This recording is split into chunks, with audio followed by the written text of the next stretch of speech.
Tony FS kembali membacakan sebuah kisah dari tim cerita ama @Desi Prayogo. Narasumber Mbak Rizky, cewek ya. Tapi sayangnya Rizkynya belum menghubungi tim sama sekali di WhatsApp waktu itu. Jadi tim agak sedikit kesusahan ketika ingin mengoreksi cerita ini. Tapi setidaknya tim cerita ama akan menuliskan sesuai dengan yang disampaikan Rizky di email emakcerita@gmail.com. Dan sebelum saya membacakannya, saya harus berdoa dulu. A'udzu bikalimatillah. Bismillahirrahmanirrahim. Wala bisama wa wasami. Allahumma shalli ala sayyidina Muhammad sallallahu alaihi wasallam. Ini dia selengkapnya. Rumah kontrakan Dea.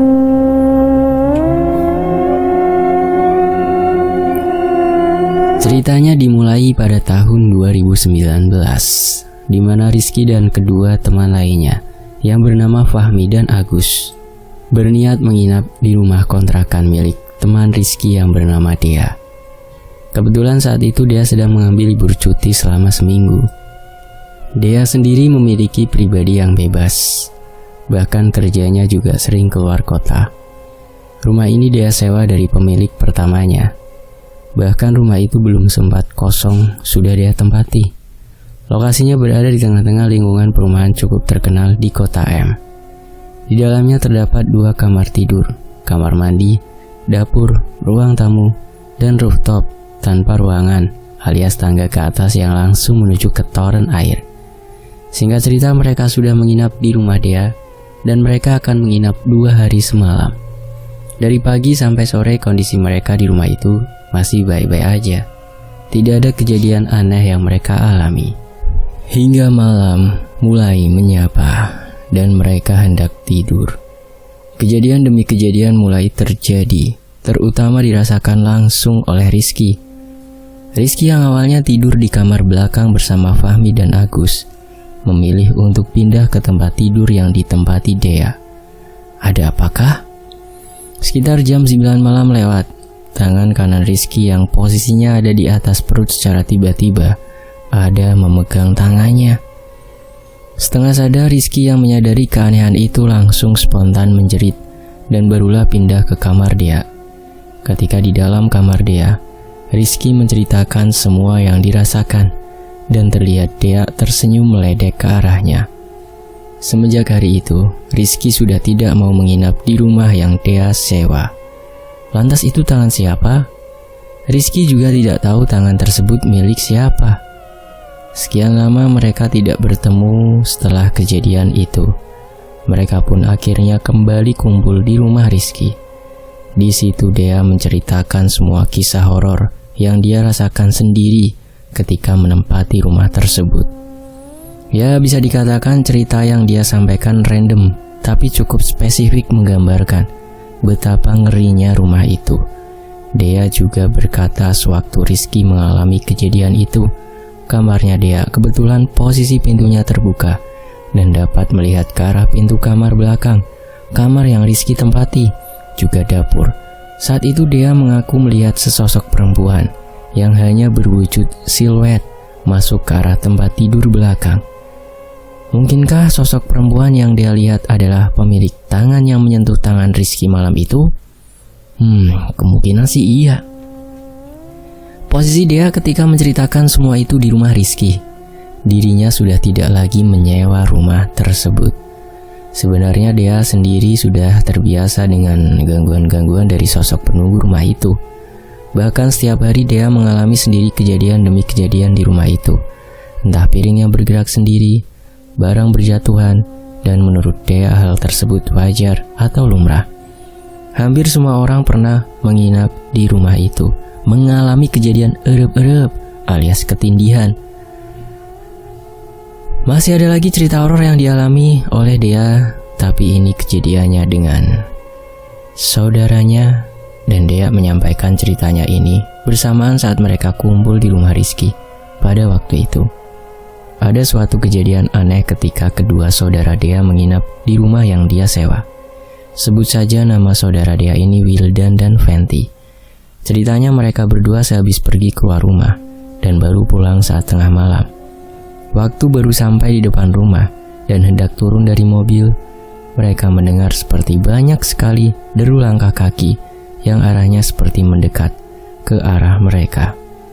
Padahal posisi mereka masih mau buka pintu, belum sempat turun dari mobil. Lantas Dea dan kedua saudaranya panik, lalu menutup kembali pintu mobil. Mereka mengurungkan sejenak niat mereka untuk turun. Dari dalam mobil mereka bertiga melihat dengan mata kepala mereka sendiri kalau ternyata suara banyak langkah kaki itu adalah rombongan pengantar jenazah. Dea yang melihat itu agak sedikit keheranan. Tidak biasanya di daerahnya dimakamkannya seseorang pada tengah malam. Mungkin di beberapa daerah lain masih lazim, tapi tidak di sekitar tempat tinggal Dea. Maksudnya sekitar rumah yang dia sewa. Dilihat rombongan tersebut sudah menjauh. Mereka bertiga langsung buru-buru masuk ke dalam rumah dan bergegas masuk ke kamar masing-masing. Tidak berselang lama, Dea dikejutkan dengan ketukan dari arah luar pintu kamarnya. Dan begitu dia buka pintunya, ternyata itu adalah Wildan. Wildan saat itu tidak bisa tidur dan malah kepikiran dengan rombongan pengantar jenazah yang mereka bertiga lihat tadi.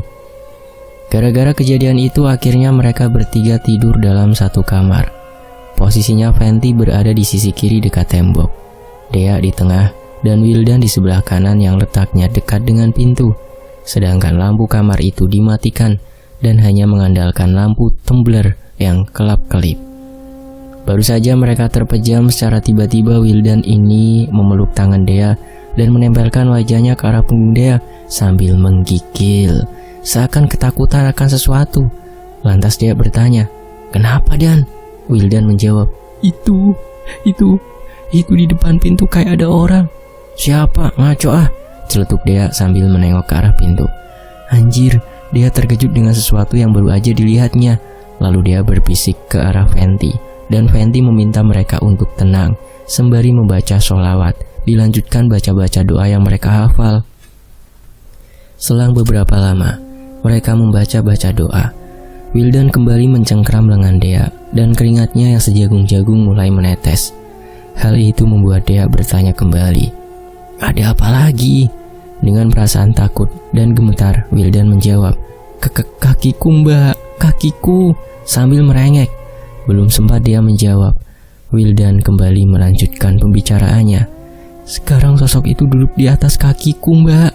Mendengar hal itu Dea dan Fenty panik setengah mati. Seakan sholawat dan doa-doa yang mereka baca justru seperti tidak mempan lagi. Mereka saling berbisik, memikirkan harus berbuat apa lagi agar terhindar dari sosok ini. Fenty bilang kalau dalam hitungan ketiga mereka semua harus berdiri dan lari menuju ke arah mobil. 1, 2, 3. Kruduk.